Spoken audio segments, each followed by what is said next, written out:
Ini salah satu klon Cipto yang sudah ada di perkebunan ini.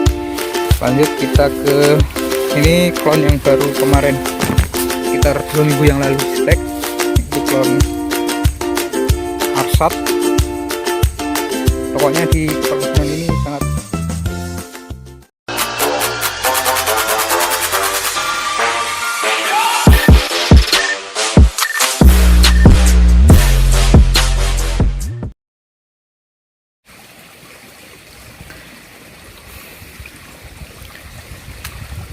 Assalamualaikum warahmatullahi wabarakatuh. Selamat siang dan berjumpa kembali di channel Auto Official.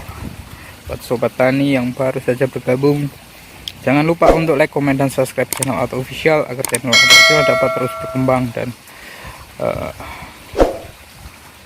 semangat dalam membagikan video-video tentang perkebunan kopi tentunya.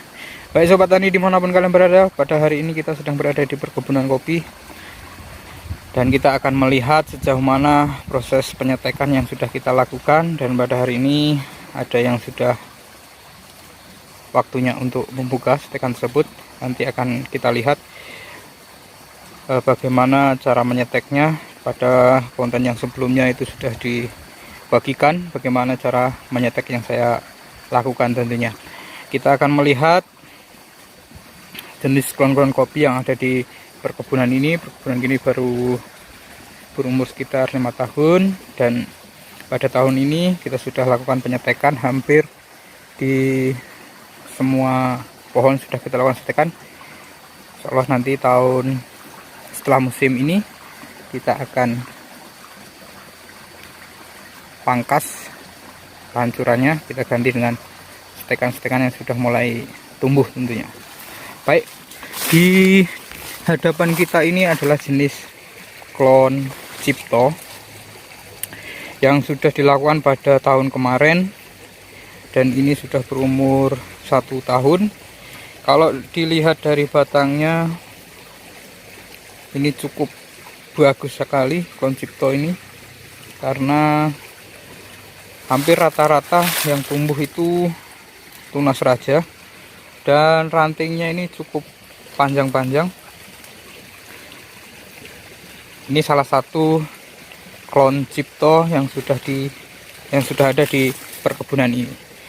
Lanjut kita ke ini klon yang baru kemarin sekitar 2 minggu yang lalu di stek. Itu klon Arsat.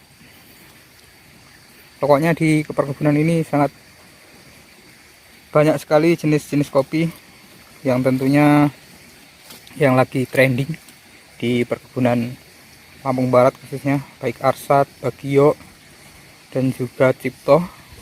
Kita di Lubelu mulai melakukan pengembangan.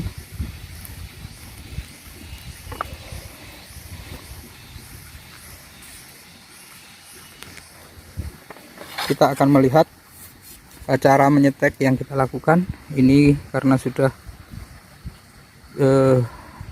hidup, maka kita lakukan buka saja. Nah, ini cara yang saya lakukan dalam penyetekan.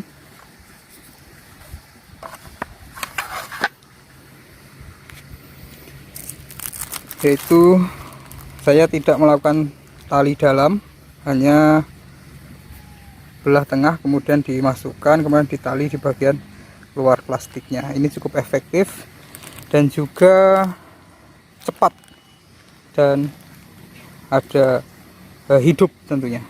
Ini buktinya. Pokoknya di konten sebelumnya itu sudah di bagian cara penyetekan yang saya lakukan. Nah, ini contoh yang sudah hidup. Nah, kita buka saja, kita nggak usah buka plastiknya. Ini juga sudah saya lakukan penyetekan tahun kemarin dan ini setekan yang baru.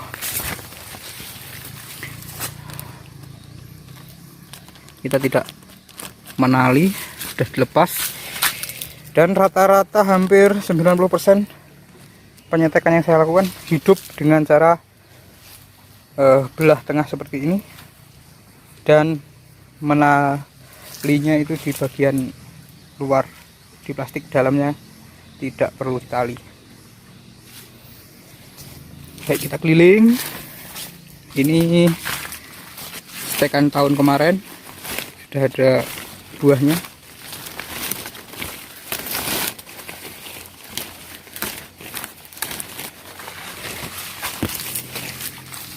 Kita keliling di perkebunan ini.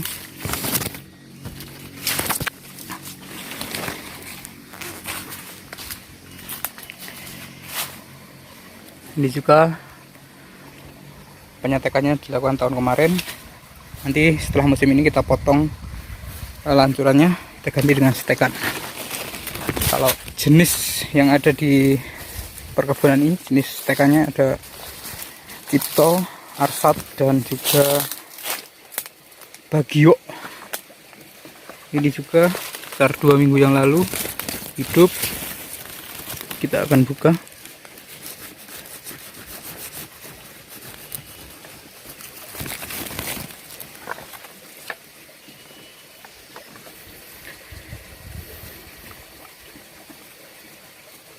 Hampir 90% ya kalau penyetekan dengan cara tali di luar plastik, yang dalam nggak perlu ditali, itu hampir rata-rata hidup seperti ini contohnya.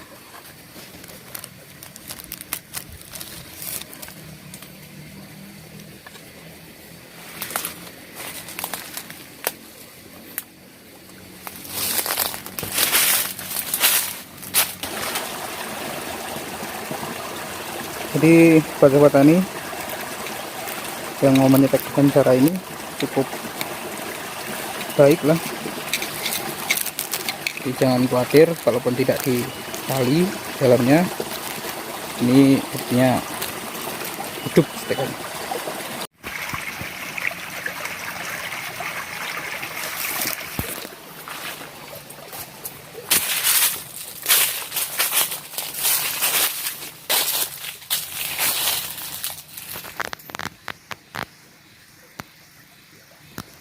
Hampir rata-rata di perkebunan ini sudah dilakukan penyetekan. Nanti setelah musim pasca panen ini kita akan lihat dan kita akan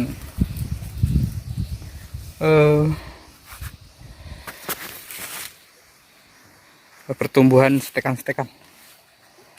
Nanti akan kita rubah menjadi perkebunan stekan, tidak lagi perkebunan lancuran, karena sudah waktunya untuk dibuat perkebunan stekan. Oke ya, itu cara penyetekan yang saya lakukan. Kalau ingin tahu cara bagaimana proses penyetekannya, tonton saja video yang sebelumnya. Di situ sudah dibagikan cara penyetekan yang kita lakukan. Tadi sudah sobat tani melihat yang proses pembukaan stekan, dan yang di dalamnya itu adalah kita tidak lakukan penalian, tapi nyatanya hidup dan cukup bagus. Nah, buat sobat tani yang ingin meniru atau ingin mencoba, silahkan monggo diterapkan di perkebunan sobat tani semuanya. Kayak terima kasih untuk sobat tani semuanya yang sudah menonton, membagikan, dan sudah like dan subscribe-nya. Dukung terus channel ini akan terus berkembang. Dan jangan lupa untuk komen tentang apa dan bagaimana cara merawat perkebunan yang baik dan benar. Terima kasih yang sudah menonton.